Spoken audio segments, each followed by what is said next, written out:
Podcast Três Irmãos na área, quem fala com vocês mais uma vez, Rodrigo Tchorró. Do meu lado, meu brother, meu irmão Roberto Andrade, filho Borracha. Na mesa operando, nosso diretor Pedro Henrique. E aí, Robertinho, como que você tá? Fala aí, meus irmãos, beleza? Muito bem, hoje você vai me ver extremamente mais calado do que antes, que hoje eu só quero ouvir. Não me sinto em condições aptas de ficar dando os meus palpites aleatórios aqui. Eu acho que todo episódio que o nosso convidado vai aí, muita gente comenta isso, né, da limitação dos hosts frente a esse convidado, né? Ah, sim, claro. Mas que eu posso falar por mim, né? Aí. Sobre outros hosts, não. Mas hoje a gente vai descobrir o quão limitado você é, eu tenho certeza disso. Vamos lá, então. Agradecer aqui, a gente tá com o Luiz Felipe Pondé. Obrigado. Obrigado pelo convite. É uma honra conversar com o senhor. Obrigado.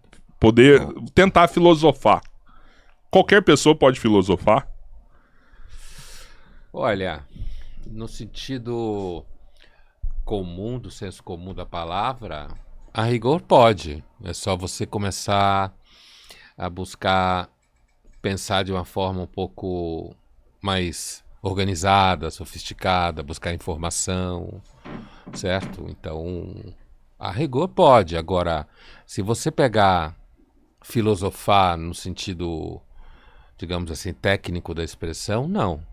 Porque aí você precisa ter formação, precisa ter lido outros filósofos, porque a filosofia, ela é uma arte do pensamento conceitual, pensar de forma sistemática, organizada, e ela ao mesmo tempo é uma conversa que vem desde a Grécia Antiga. Os filósofos conversam uns com os outros. Por isso que eu costumo dizer que filósofo está sempre cercado por mortos. Porque a gente está sempre falando com outros filósofos, usando conceitos que eles fizeram, fazendo relações, às vezes discutindo, brigando. Eu queria sua opinião.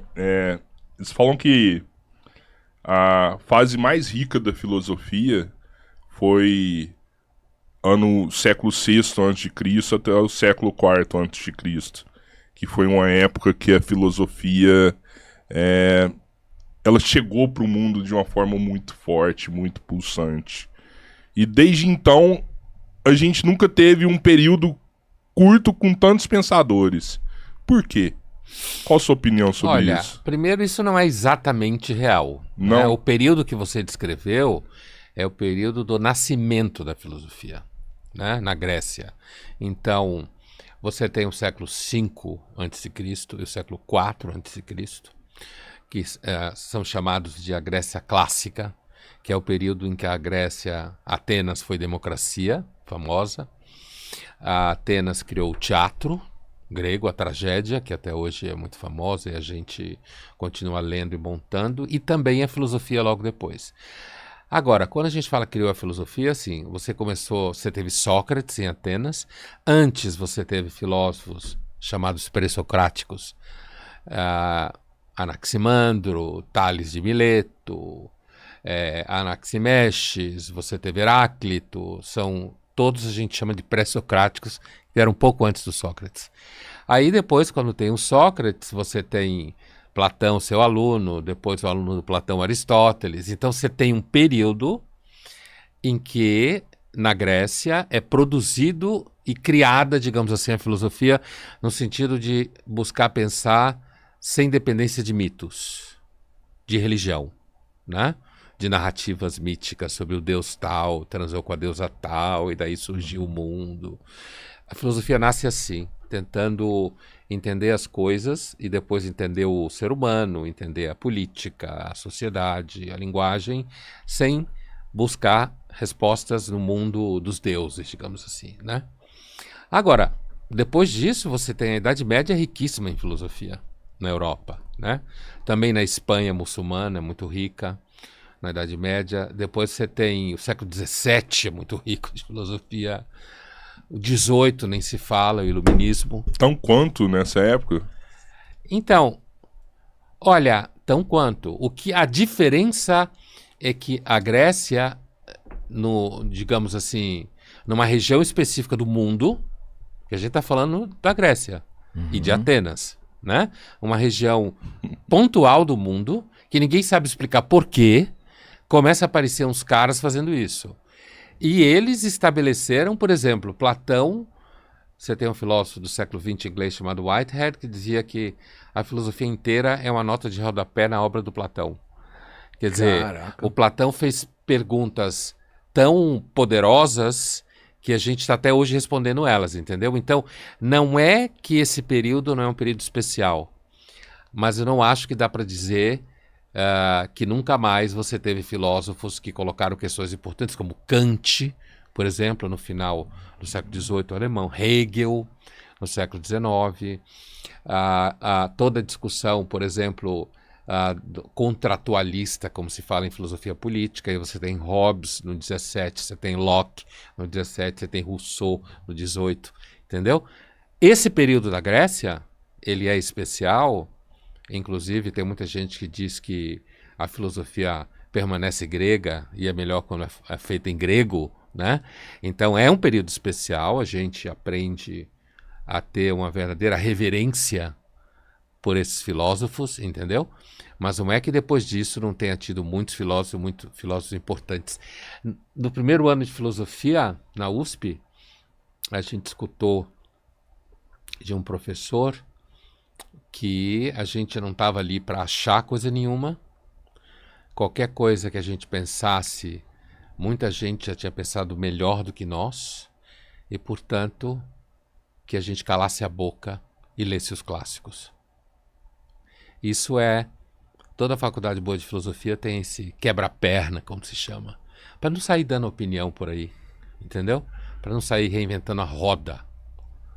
Então você lê autores anteriores a você, e aí depende. Tem gente que já na faculdade se dedica mais à filosofia medieval, tem gente que se dedica mais à filosofia grega, tem gente que se dedica mais ao século XVIII. Eu sempre gostei muito da filosofia grega. Mas será que essa roda ela não foi inventada pelo fato de você ter uma liberdade maior de questionar as coisas naquela época?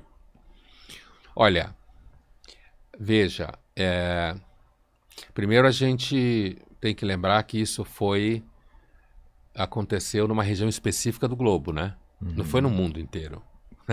Isso aconteceu ali na bacia oriental do Mediterrâneo, na Grécia, a Grécia era maior, digamos assim, em território linguístico, em cultura do que é hoje. Por exemplo, aquela costa mediterrânea da Turquia era Grécia, né? O sul da Itália era Grécia, chamava-se inclusive Magna Grécia, né? Mas foi naquela região. Agora, com relação à liberdade, muita gente relaciona o surgimento da filosofia na Grécia com o experimento da democracia em Atenas. Porque então você tinha uma assembleia e você escolhia pessoas para a assembleia e se discutia tudo da assembleia, então dá para falar algum tipo que havia assim durante um período, grosso modo 150 anos, mas assim, que foi um período de ouro. Inventou-se o teatro, inventou-se a filosofia. Então dá para dizer que, em alguma medida, sim, houve uma experiência de liberdade, inclusive política, mas a gente lembra que tinha escravo, tá? Roma, Grécia, toda a antiguidade tinha escravo. Né? Então a humanidade quase inteira teve gente que foi escravizada. Agora, é bom lembrar que o Sócrates foi condenado à morte pela democracia ateniense, certo? Então, assim, a democracia, às vezes, cerceia, basta que a assembleia cerceie, ou o conjunto de juízes que julgou Sócrates, né? Ele se defendeu, e Sócrates foi acusado de perverter a juventude ateniense, afastando-os dos deuses, da religião de Estado. Sócrates foi acusado de fazer perguntas e humilhar grandes cidadãos atenienses, porque ele fazia perguntas e mostrava que muita gente que dizia que sabia, não sabia nada. Entendeu? Ele foi condenado ou a ir embora de Atenas ou se matar. Ele preferiu se matar porque ele achava que não tinha vida inteligente fora de Atenas. Nossa senhora. Você já se perguntou se a gente conseguiria produzir um modelo melhor do que democracia? Olha, a experiência histórica, né? A democracia teve esse momento grego fundamental para a história. Não era igual à democracia de hoje, porque inclusive os gregos, digamos assim, que viveram a democracia em Atenas, não entendiam que ela representava todos, apesar de ser eles terem inventado o raio do nome, governo do povo, né? Mas eles não pensavam de forma nenhuma que os seres humanos eram todos iguais perante a lei, como se fala hoje, né? Ninguém imaginava que escravos poderiam participar da Assembleia, ninguém imaginava que mulheres podiam participar da Assembleia, certo? Eram cidadãos atenienses que podiam participar da Assembleia, não necessariamente milionários, ou aristocratas, mas assim, a humanidade teve a maior parte do tempo regimes mais tirânicos, monarquias, imperadores, né? Essa democracia que a gente conhece é um experimento que vai nascendo ali ao longo do final do 18, e aí vai se instalando ao longo do 19, sofre críticas terríveis no período fascista e comunista da União Soviética. Todo mundo falava que a democracia era degenerada, era um regime frágil, porque ficava falando com muita gente, perguntando muita coisa para muita gente, né? Eu pessoalmente acho que ao longo da história, se você partir do pressuposto da ideia de um regime que, a priori, todos teriam o mesmo direito, você teria algum tipo de liberdade de movimentação, você teria recalls, ou você teria momentos em que líderes deixam de ser líderes e outros assumem. Eu acho que a gente não tem uma experiência, até hoje, desse ponto de vista, melhor do que a democracia, né? Uma das vantagens da democracia, a democracia moderna, é claro, é que você tem poderes distintos, que necessariamente não devem convergir um com o outro, não devem viver em guerra, mas quando converge é uma catástrofe. Quando o legislativo, judiciário e executivo convergem é uma catástrofe. Porque aí o poder sempre tem vocação a ser violento, seja ele qual for, em qual regime for. Porque ele é o poder. Ele pode dominar as pessoas, ele tem o que se chama monopólio legítimo da violência.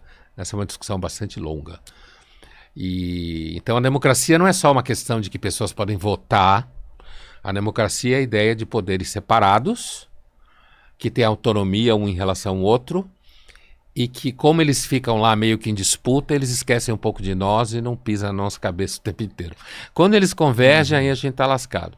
Então, essa é uma questão bastante complicada, né? A questão política é bastante complicada, mas até hoje, historicamente, partindo-se do pressuposto de que você teria aquilo que se chama em filosofia política checks and balances. A democracia ela tem freios e contrapesos. Eleição, disputa não, mas dissociação entre os poderes de ordem distintas.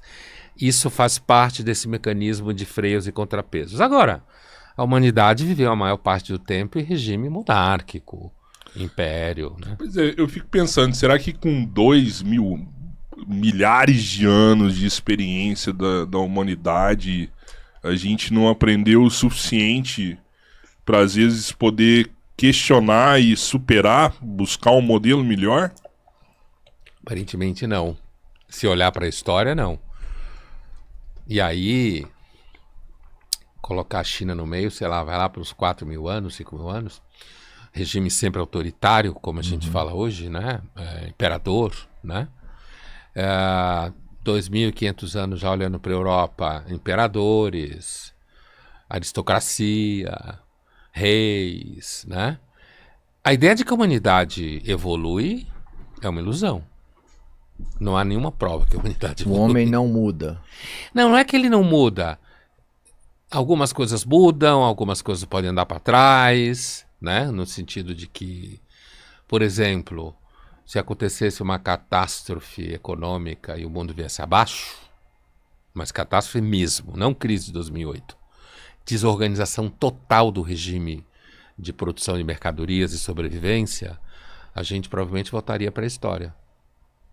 Desorganização total da sociedade. Perderia a ciência, Com isso se perderia toda essa tecnologia, se perderia todos os avanços médicos, né? Provavelmente a humanidade voltaria a ser bastante violenta de forma explícita e imediata. Então, no sentido, parece que algumas coisas não mudam. Inacreditável, entendeu? hein? Parece Sim. que a gente vive numa linha muito tênue, assim, né? Na realidade, vive. É que quando os seres humanos ficam ocupados em viver seu cotidiano, e esse cotidiano funciona mais ou menos bem, eles não lembram de sair matando ninguém. Ficam ocupados em comprar, jantar, às vezes estudar, depois de alguns séculos ficar rico, em alguns casos, né? Com o capitalismo, a sociedade de mercado. Mas, assim, não dá. É uma coisa que você aprende quando você lê arqueólogos da pré-história, pessoas que pesquisam sítios arqueológicos, escrevem sobre isso. Quer dizer, que a pré-história está ali nos espreitando na fresta da janela. Se dá uma coisa muito errada, é bando de novo, é violência dentro do bando e briga entre bando, disputa por água, disputa por comida. Não pode folgar, não. O homem é mau por natureza, então? Não acho que dá para dizer que o homem é mau por natureza. Se a gente pensar em Hobbes, que é um contratualista do século XVII, inglês, que a versão... sempre se opõe ele a Rousseau, né? Rousseau no 18. E aí a versão simplista é que para o Hobbes o homem é mau e a sociedade deixa ele menos mal, e que para o Rousseau o homem é bom e a sociedade o corrompe, né? Normalmente se faz essa oposição. Para o Rousseau é mais verdade isso. Para o Hobbes ele não diz que o homem é mau. Ele não descreve o homem como mau. O que ele diz é que quando você não tem organização política que diminua a violência dentro do grupo social, o Estado, que ele chama de Leviatã, a vida é breve, bruta, sórdida. Por quê? Porque os homens tendem ao caos, à desorganização, à violência, mas não diz que o homem é mau. Entende? Ele diz que se você não tiver uma organização que determine quem pode usar o poder legitimamente, e esse que pode usar o poder legitimamente, ele o pode, porque ele diminui a violência dentro do território, certo? Isso que chama o poder legítimo da violência, né? O monopólio legítimo da violência. Então, quando você não tem uma organização do poder, de forma que essa organização diminua a violência dentro do território na qual ele tem poder. E, portanto, isso faz com que a vida fique menos sórdida, menos breve, menos bruta. É daí que nasce a ideia de que sem a sociedade o homem é mau. Entendeu? O homem é precário. A vida é precária. O homem pode ter comportamentos generosos, às vezes. Ele pode ter, quando as condições materiais de vida ficam muito ruins, ele pode se tornar mais violento, né? Como a gente vê no dia a dia. Realidade isso aí, né? Nada mais do que realidade. É a realidade, é. É por isso que as utopias políticas até hoje deram com os burros na água, né?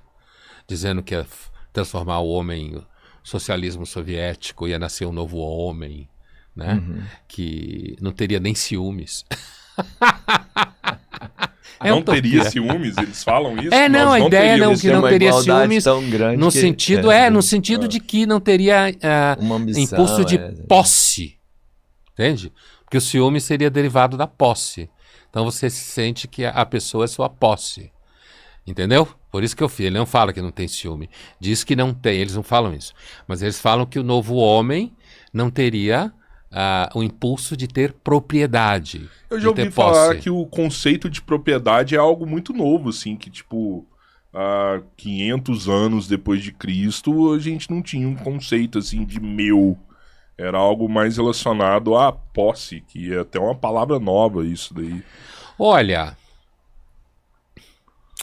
eu acho que propriedade privada, no sentido que a gente tem hoje, que você ganha com o seu trabalho, em tese, né?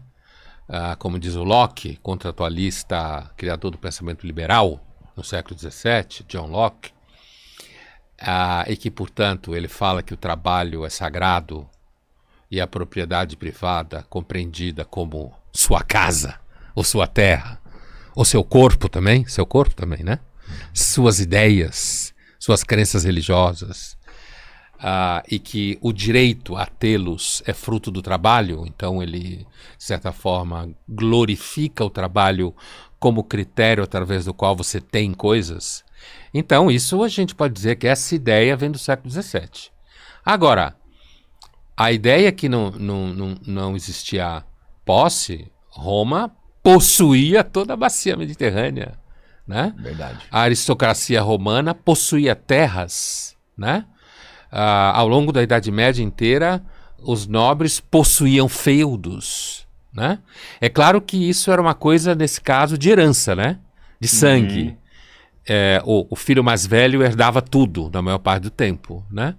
Então, não é igual. E você não podia, tipo, vender a sua terra, entende? Porque essa terra era dos seus ancestrais, da sua família, ia passar para os seus filhos. Ela pertencia a uma linhagem. É isso mesmo, é. Então, a compreensão de propriedade privada, tal como a gente tem hoje, é de fato digamos assim, uma concepção que não é nem um pouco velha, né? Mas a noção de que existem donos, tinha posse até de pessoas, os escravizados. Sim. Imagina, você vendia. Era um dos maiores mercados econômicos de Roma, era o mercado de escravos. Porque eles invadiam terras, parte eles vendiam como escravo, outras eles transformavam em soldados, se comportava bem, era fiel a Roma, entendeu? Então, assim, se você devia dinheiro e não conseguia pagar, você virava escravo de quem você devia. Como não havia posse? A humanidade sempre teve posse. Há uma discussão se no Alto Paleolítico, 60 mil anos atrás, a gente via em bando, então não tinha posse mesmo. Aí não tinha. Era um regime tribal mesmo. O regime, e ali você... Mas, de repente, quem estava naquele lugar que tinha água fácil, certo? E outro bando quisesse entrar, de repente tinha pau, né? Dava briga.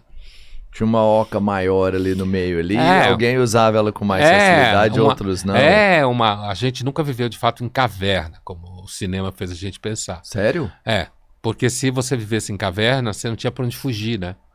Só tinha uma saída e uma entrada. Extremamente perigoso. Provavelmente a gente teria sido extinto, né? Porque não era um bom lugar. Você não tem saída, um beco sem saída.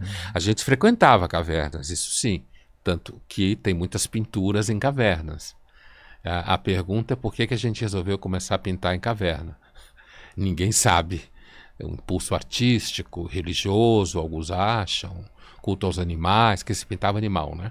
Basicamente. Sim. Então, a gente procurava viver em locais altos. Eu já ouvi falar que é para preservar essas pinturas. E sim. Algumas pinturas descobriram recentemente que elas têm até um movimento, né? Tem. Que você coloca a sombra e a luz, elas... Tem perspectiva, tem movimento, incrível, verdade. Então... E tem que preservar, inclusive, em muitos casos, tem que parar a visitação. Porque se pegar, por exemplo, uma das mais famosas, chamada Lascaux, na França, ela está proibida a visitação já há muitos anos. Porque a respiração destrói a tinta. Nossa. Então, os franceses fizeram cópias para que as pessoas visitem e vejam como ela é na verdade. Mas não pode entrar mais. Porque a respiração estava destruindo a tinta. Poder preservar. Tem que preservar mesmo. Muito louco. Pondé, alguns comunistas defendem que, tipo, alguns já passaram por aqui e falaram, eu não quero, quando eu falo de propriedade privada, eu não quero tomar sua casa, eu não quero tomar seu carro. A gente defende a gente pegar a propriedade dos meios de produção. É essa propriedade que é o nosso objetivo. Tendo os meios de produção, depois a gente vai conseguir dar uma vida melhor para todas as pessoas, uma vida mais digna para todas as pessoas. Sua casa, seu carro. Isso daí não me interessa, não. Como se as coisas não estivessem ligadas, né? Uma com a outra. Tanto é que nas experiências históricas socialistas, tudo era do Estado, inclusive onde você morava, certo? Sim. Agora, a minha questão com quem fala isso é o agente. Como eles falam, a gente não quer isso, a gente faria aquilo, a gente tomaria os meios de produção, a gente garantiria que todo mundo teria tudo igual. Eu não confio no agente. Na pessoa que diz que faria isso. Entende o que eu estou dizendo? Sim. Porque o que a história mostrou até hoje é que quem começou a fazer isso virou tudo monstro, virou tudo safado, virou tudo corrupto. Saiu destruindo todo mundo que não concordava com eles. Entende? Não existem experiências positivas, por exemplo, a China. A China, ela sempre... Não dá nem para comparar o caso da China. Não podemos. Porque a China, ela sempre foi uma sociedade imperial, em que hoje o Xi Jinping é o imperador. E o Partido Comunista, na realidade, é a aristocracia, né? E a China hoje, ela tem um certo espaço para a sociedade de mercado, tanto é que ela enriqueceu, né? Então, o sucesso, entre aspas, da China, a China já passou por muita fome, a vida é muito dura aí Sim. na China.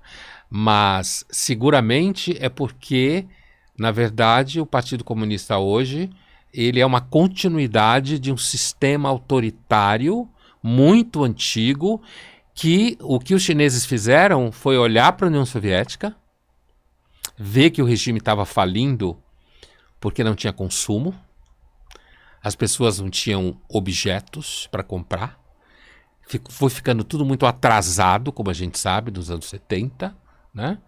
E a China olhou para isso e percebeu que ela precisava, de alguma forma, fazer um regime diferente do soviético. Então ela começou a abrir a China para iniciativa privada. Alguma iniciativa privada sem democracia. Sem essa coisa de ficar elegendo, votando, né? Virou um sistema híbrido. É um sistema novo. híbrido, Vamos pegar o que é bom ali, o que é bom aqui no mas que era conceito antigo, deles. né? Eu tive uma vez na China, conversando com um rapaz chinês, e ele falou que o socialismo chinês não podia ser reproduzido em lugar nenhum, porque na realidade era um regime ancestral na China. Essa coisa de você partilhar algumas coisas. Por exemplo, na China você tem casas muito antigas que as pessoas partilham banheiro, partilham cozinha, porque sempre foi muito pobre, né? Sim. Uma população muito grande, muito pobre. Então a ideia de ter banheiro privado e não coletivo, de ter cozinha privada e não coletiva, é muito ancestral, né? Por isso que eu estava falando que era difícil comparar com a China. Agora, A cultura de milenar de lá é que propiciou eles conseguirem chegar onde eles estão. Muito provavelmente. E associado à inteligência dos líderes chineses de ver que não podiam reproduzir o sistema fechado de economia planejada, como se falava na União Soviética. Economia planificada ou planejada, que a economia tinha que estar de alguma forma aberta para a iniciativa das pessoas. Sim. Né? E aí tem dado certo. A China, como a gente sabe, nesse sentido. O que a China pode mostrar e todo mundo ficar com medo é que você pode ter riqueza material sem democracia.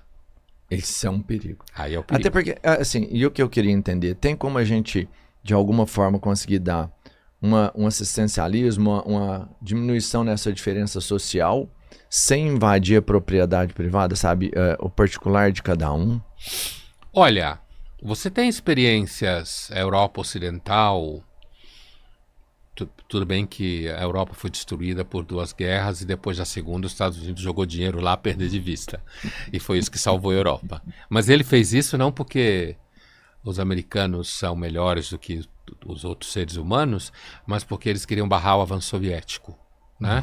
Então eles precisavam distribuir melhor a renda de alguma forma, criar o estado de bem-estar social, né? Sim. Precisavam fazer isso para que a população ficasse mais calma, como eu dizia, indo trabalhar, ter o seu rádio, depois a televisão, os filhos poderem ir para a escola, certo? Ocupando essa galera de alguma forma, né? Pra Vamos que deixar não- eles não ocupados para comece- eles não se revoltarem. Porque senão eles iam querer que a União Soviética viesse, porque a União Soviética prometia isso, Entendi. né? E naquela época, a União Soviética já estava falindo, mas ninguém sabia. Se na Guerra Fria ali. Isso é o começo da Guerra Fria. Aham. Exatamente. Então, o fato é que você tem Inglaterra, Alemanha, França, que usufruíram bastante disso e criaram um estado de bem-estar social diferentes, mas razoavelmente sólido, custa muito caro, imposto é muito caro, então você tem uma vasta classe média, você tem muito menos miséria. Hoje em dia tem um pouco, mas não tem como em países como o Brasil tem. Você tem uma elite milionária menor de tamanho, mas muito rica. E agora você tem, por exemplo, a Escandinávia, né? Suécia, Dinamarca, Noruega, Islândia. Finlândia não é Escandinávia, mas geograficamente está ali, é tudo muito parecido. São países que têm estado de bem-estar social muito sólido, imposto altíssimo, né? Como os países bálticos, Estônia, Lituânia e Letônia, que eram parte da União Soviética nos anos 90, ficaram independentes. E nesses lugares você tem muito pouca gente rica pra cacete, e muitas dessas pessoas ricas pra cacete já são há 100, 200 anos, a família. Sim, certo? Sim. E eles pagam muito imposto para ter uma vasta classe média feliz. Uma qualidade de vida, né? Então, Porque aí é aquilo, né? Se a qualidade de vida está andando, Uhum. então as pessoas tendem a ficar ocupadas, planejando viagem, né? Comprando hoje em dia celular, decorando a casa, e fica ocupado. Então, a classe média é um vetor principal de equalizar essa situação? Porque, por exemplo, aqui no Brasil eu tenho visto falar que a classe média aqui é quase um problema. Palavras até do nosso próprio presidente. Falando que a Do classe, Lula? que a classe média, que Que o o cara Lula vira fala, não classe dá pra levar média, a já sério. não quer mais votar na gente, que começa a pensar isso é um problema. Não dá para levar a sério o que o Lula fala, né? E se a gente comparar pro Lula 1, 2 e 3, é cada vez pior, né? Recentemente alguém falou que quando o Lula fala, o mundo inteiro presta atenção e cala fundo no coração. Palhaçada. O Brasil, infelizmente, geopoliticamente, não tem relevância nenhuma. Zero. Apesar de participar do baile, né? Ele tá Da na festa, dança, né? Ele tá na festa. Isso mesmo, ele tá na festa. Agora, a classe média, uma classe média vasta, ampla, sólida, normalmente é signo de sociedade com menos desigualdade, sociedade um pouco mais calma, digamos assim, né? Com menos violência social. E então dá para dizer que sim, a classe média é normalmente o signo de que aquela sociedade X, é o caso da Europa, que eu estava descrevendo, Europa Ocidental. É o caso dos Estados Unidos, não com um estado de bem-estar social, mas uma riqueza bestial. Né? Sim. Um modo... Veja, você não vê americano tentando entrar em nenhum país da América Latina ilegalmente. Só vê o contrário. Apesar de um monte de gente ficar falando mal dos Estados Unidos, né? Agora, esse fato específico aqui, que é muito comum, muita gente, inclusive intelectuais, falarem mal da classe média, é porque muitas vezes a classe média não vota neles, certo? E aí começa a se falar mal da classe média, sempre numa lógica de tentar jogar a população pobre contra a classe média. Porque os ricos sempre estão bem de vida. Tanto que você tem muita gente rica no Brasil que financia a gente da esquerda. Não vou citar nenhum nome aqui, mas financia dos financia. dois lados, né? O rico é financiado, é o que você falou. O rico ele nunca tá com um problema. Não, ele está acima. Ele tá acima.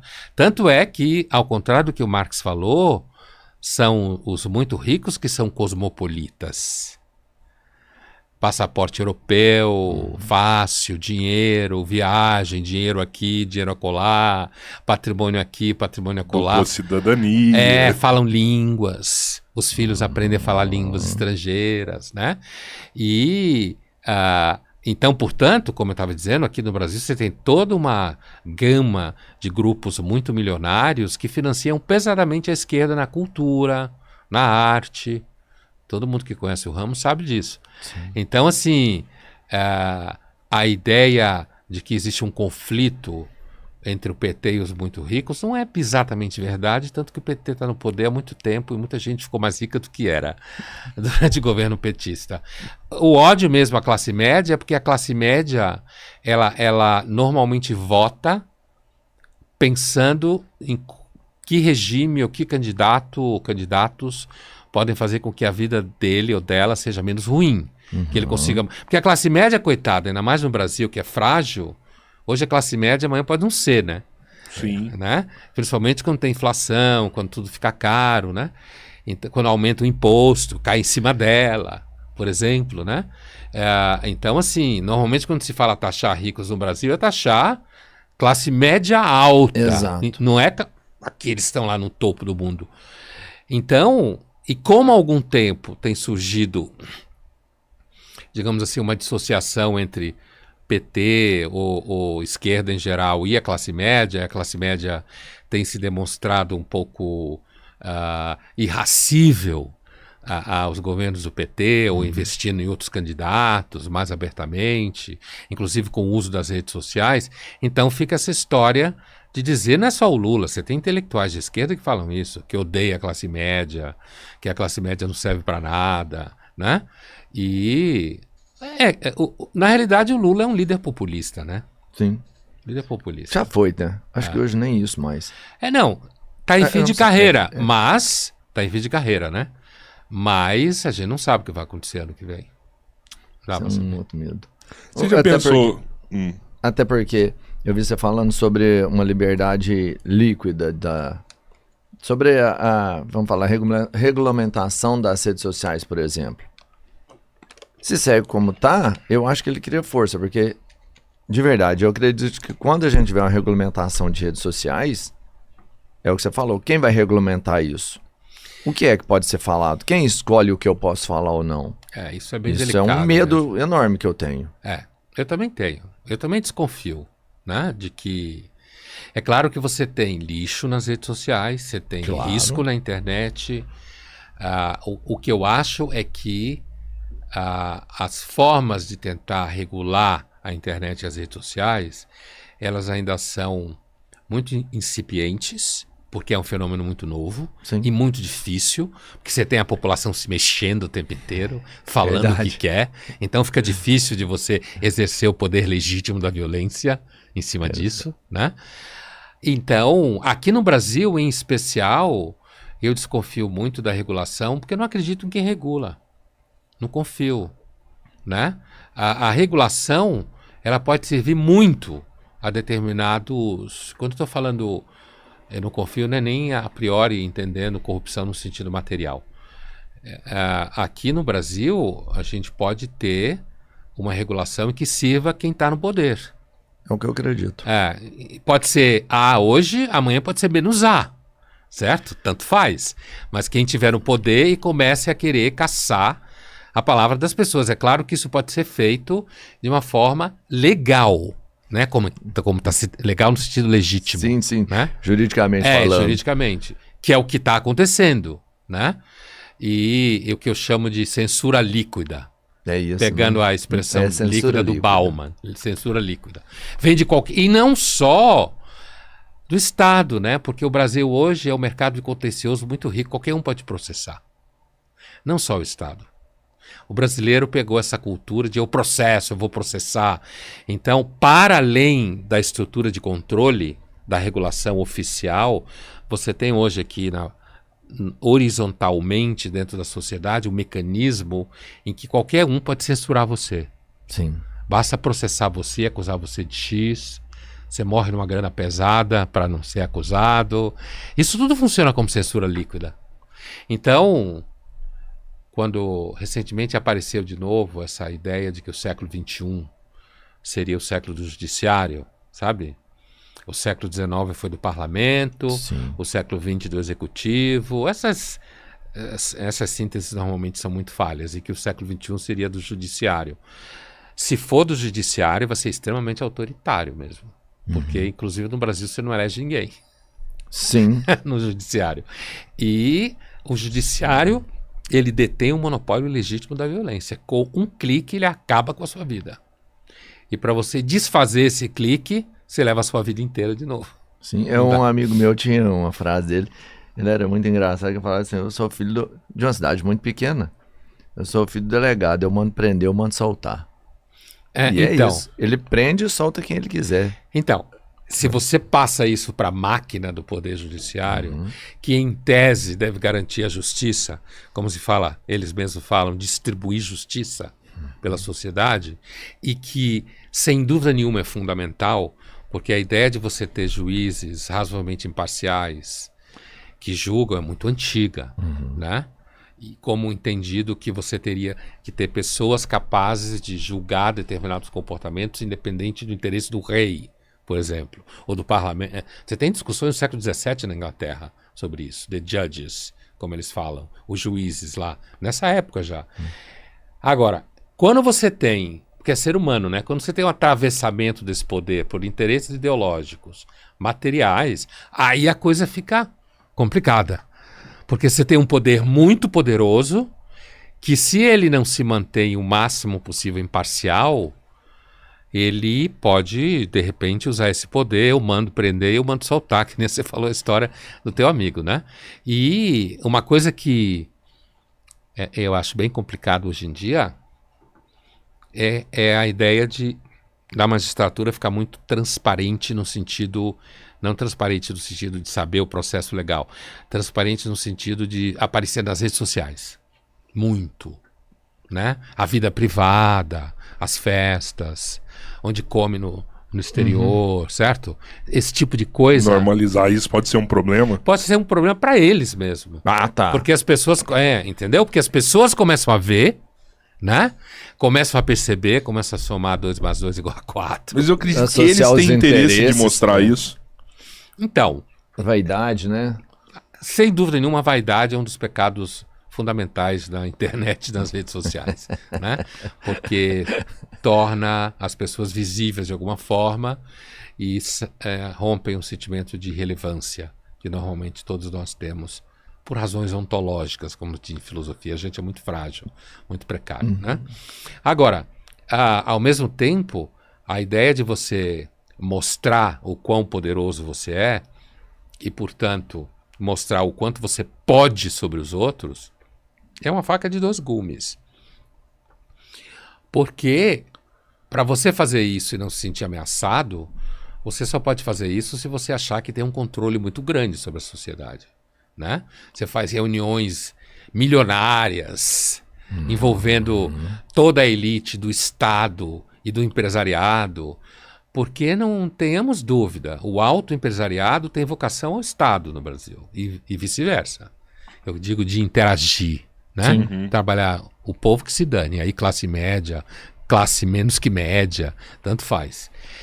Então, agora eu acho que há um elemento mais primário, assim, no sentido de não percebe, sabe? Não percebe, não enxerga como, para você preservar o poder, de alguma forma você tem que se preservar. E tem que se preservar porque quando você tem muito poder, você não pode ter certos privilégios e quem não tem poder nenhum. Sim. Mas eu acredito que as pessoas que têm muito poder, elas estão preservadas e nós desconhecemos elas. É claro que pode existir. No Estado, você pode ter o que se chamou durante muito tempo eminência parda, que era justamente a figura que não aparecia, mas mandava. Né? Você tem candidatos ao longo da história de que seriam eminências pardas. Elas existem. Na ditadura era o famoso Golbery, né? Golbery. De Couto Silva. Ele era chamado de eminência parda, porque ele estava sempre por ali, mas não aparecia ele muito. Jogava as cartas. E se falava isso. Se dizia que ele era a eminência parda. Justamente essa expressão. Agora, no mundo do dinheiro, aí sem dúvida nenhuma. Você tem muita gente que tem muito dinheiro, a gente não tem a mínima ideia. A mínima ideia de quem é. Né? E às vezes não é nenhuma pessoa. É um grupo de pessoas. Grupo, né? Um conjunto, sim. Agora, hoje no Estado, não existe nenhum candidato, até onde eu lembro aqui, que ocupe o espaço do Golbery. Tem um. Olha que tem. Ó, eu lembrei de um aqui. Que não tem. Ele é deputado federal, mas não quer concorrer para presidente, nunca quis, que é o do PSD. Que foi prefeito de São Paulo. Kassab. O Kassab, o Kassab é uma figura que às vezes se associa. Muita gente partido pede benção muito ali, né? poderoso, ele é muito hábil politicamente, se pede muito conselho para ele. O partido dele, como ele disse, não é nem de direita, nem de esquerda, nem de centro. Quer dizer, ou seja, não está localizado na geografia Na verdade, ideológica. são os donos de partido, né? Se você pegar hoje, você não precisa ser um deputado, você não precisa ser um prefeito, um governador. Basta você ser um dono de partido que você exerce um poder gigantesco. Para você ser um dono de partido e não ser nada disso, provavelmente você tem dinheiro. Você tem que ter dinheiro. Com certeza. Porque ele devende uma influência, o dono de partido, ele é muito porque o influente. poder é sempre a mesma coisa, é você poder dispor dos outros. Isso é o poder. Poder dizer o que os outros fazem, como tem que viver, quem não pode viver, quem pode falar, quem não pode falar. Esse é o poder. É natural dele. Seja econômico, seja político, ou os dois juntos, que normalmente é assim que acontece. Né? Pondé é corajoso, hein? Eu vou te Demais. falar. Não, eu mano. nunca... Eu já vi muita gente falar, por exemplo, do Kassab nos bastidores, assim, mas dificilmente tem coragem de dele é citar. pronunciado, Não, mas né? na Nós já mídia... citamos o nome dele já. Na mídia profissional, todo mundo sabe que ele é uma figura poderosa. Poderosíssimo. Né? Ele é uma figura poderosa que exerce, inclusive, um papel de fiel da balança, como se diz. Né? No sentido de que ele, como ele não é alguém, aparentemente, que tem a intenção vaidosa de virar presidente da República, não tem a intenção vaidosa de ficar aparecendo em tudo quanto é lugar, o que demonstra inteligência da parte dele política, né? Se torna um pouco menos evidente nesse sentido, e ele é um fiel da balança porque ele está aqui, ele está ali, ele conversa com A, ele conversa com menos A, entende? Ele consegue estabelecer um funcionamento em que ele está, mas ao mesmo tempo ele não está imediatamente dentro daquilo que aparece, que faz barulho. Isso é exemplo de altíssima inteligência política. Ele é o braço Ele é que muito segura o inteligente. pêndulo. Ele nunca está no balanço, né? Exatamente, por aí. Às vezes eu sustentável. defendo essa questão de regulação das redes sociais por uma questão de soberania nacional, sabe? Eu acho que nunca foi tão importante a gente pensar em soberania nacional. Hoje Não, a gente soberania vê sim, hoje mas regularidade, vários países influenciando, assim, nossas políticas, influenciando nosso judiciário e acabam usando as redes sociais para fazer isso também. Olha, eu acho que o principal risco à soberania nacional hoje é o narcotráfico, muito mais do que as redes sociais. O crime organizado, que já tomou conta de vários setores da sociedade, tanto que recentemente, acho que na Folha mesmo, tinha uma manchete, semana passada, tinha uma matéria sobre, a chamada era mais ou menos assim: Faria Lima já avalia risco PCC nos investimentos. Olha aí, você acha. Faria Lima já avalia risco PCC nos investimentos. O que significa isso? Faria Lima é sinônimo de mercado financeiro no Brasil. Né? Então, assim, significa que quem mexe com o mercado financeiro, certo? Os profissionais, não necessariamente só quem aplica, né? Mas aqueles que trabalham com isso e avaliam riscos, porque eles lidam com risco, né? Exato. Eles já sabem que tem que levar em conta o risco de você não acabar investindo em alguma marca que na realidade esteja ali cobrindo o investimento do crime. Ligado ao Certo? Seja uma lavagem de dinheiro. Alguma coisa assim. Então, quando quem trabalha com investimento fala isso e reconhece isso de alguma forma, quer dizer, é porque o risco é alto. Então, você tem regiões do país e da cidade que o Estado não entra. Todo mundo sabe disso. Vários. Né? Você tem estados como Rio de Janeiro, por exemplo, a Bahia e outros estados em que eles enfrentam um problema grave. Na São verdade, Paulo a gente também. tem prefeituras onde o crime organizado já estão Então, eu nelas, acho né? que essa perda de soberania, que nos últimos tempos até tem se falado, mas na realidade ninguém toca muito, ela já está instalada, o processo, ela é extremamente arriscada, E eu acho que nesse momento ela ainda é mais perigosa do que o problema real de pessoas de outros países interferirem com a máquina do Estado de outros países. A forma mais imediata que se teme é nas eleições, né? Que influencia as eleições. Mas ainda assim, identificado o risco, eu acho que ao mesmo tempo que você pode ter um risco desse tipo no campo das redes sociais e da internet, no nosso caso aqui no Brasil, no dia a dia eu tenho muito mais medo do Estado do que das Big Techs. Eu, pessoalmente, que trabalho na mídia, na imprensa, com a palavra pública. Eu ia falar sobre isso, eu olhei aqui, porque você percebe que seu quintal está muito sujo quando o vizinho vai lá na sua casa reclamar. Sabe, da imundice que está lá. É verdade. E isso aconteceu aqui com a gente, né? Os vizinhos já estão reclamando do crime organizado aqui dentro, que eles estão com medo da potência que ele já tem aqui dentro começar a sair para a casa deles também. Em Portugal já tem, né? Reconhecidamente. Nossas marcas de crime organizado. Tem até uma série, eu só vi a chamada, eu não assisti a série. DNA do crime, se não me engano. Acho que no Netflix. Eu vi né? no Netflix. Na chamada, eu não vi a série, eu vi a chamada que diz que não se pensa muito no que o Brasil exporta para o Paraguai.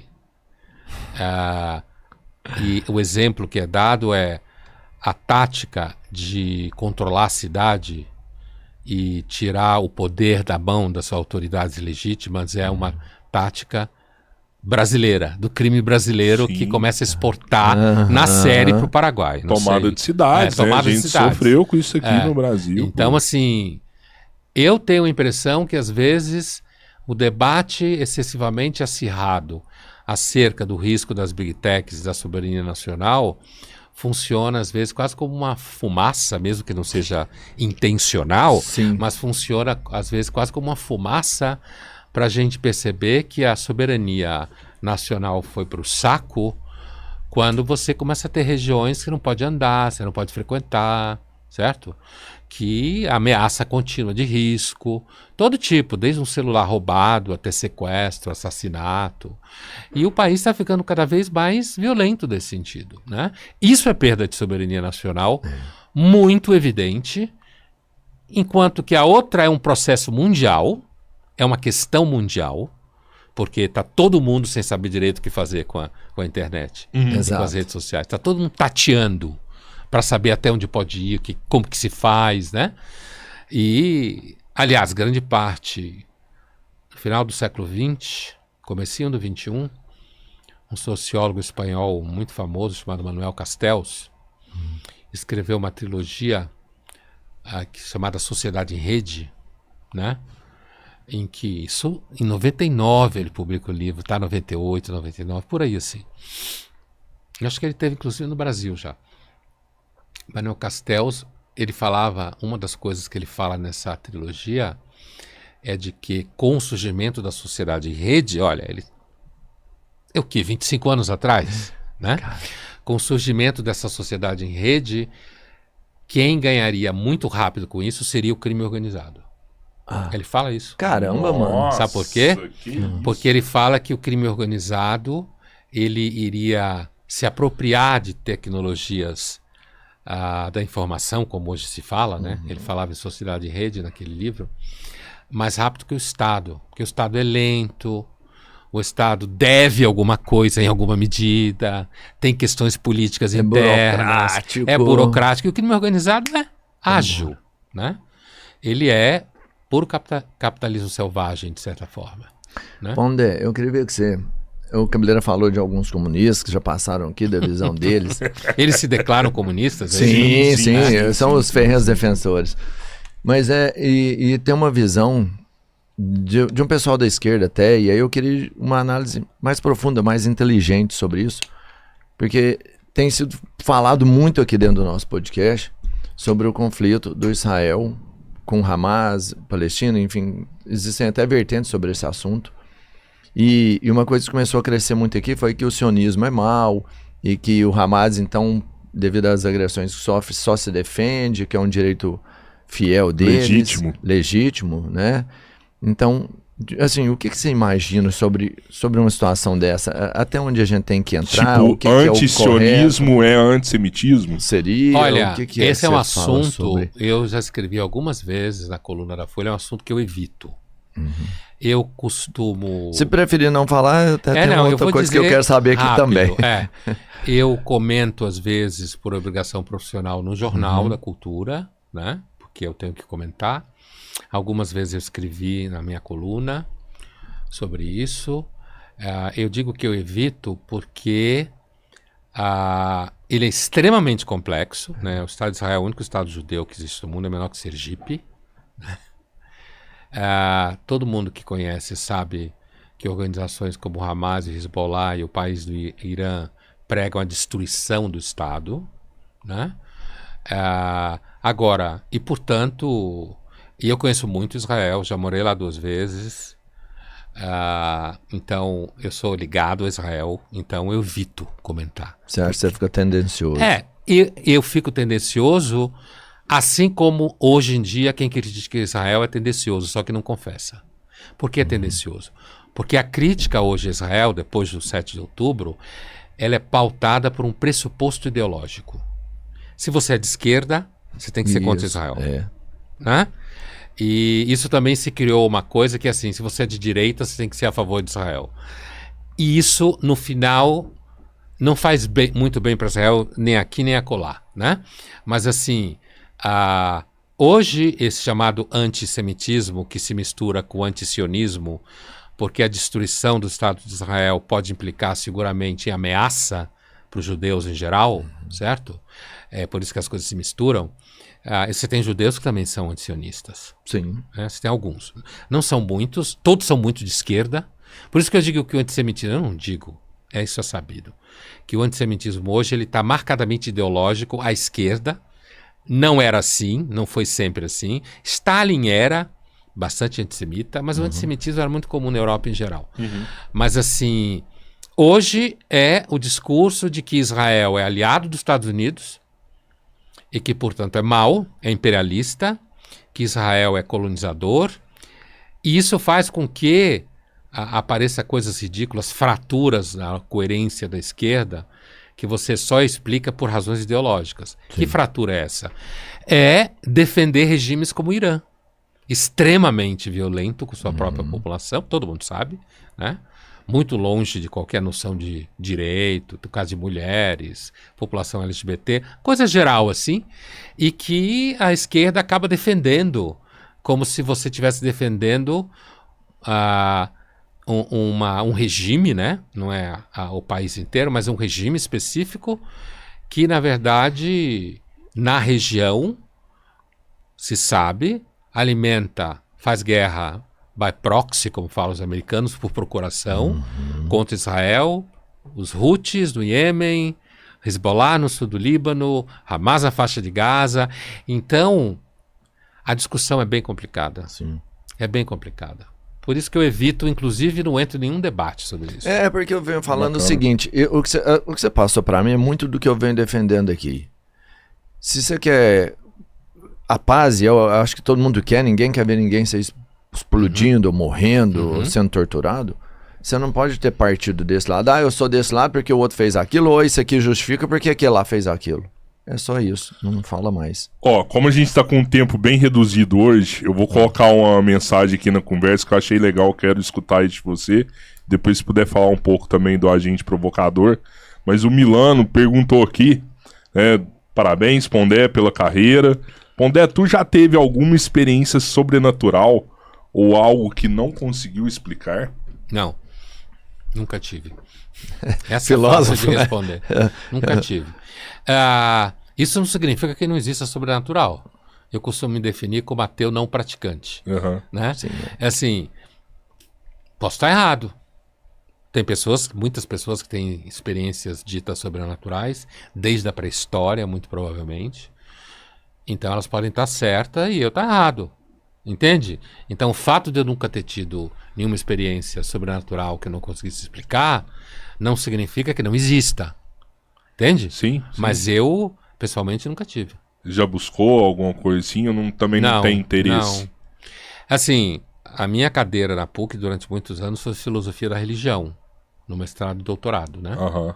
Então, eu conheço um pouco do assunto, como a gente fala scholar, como alguém que estuda, né?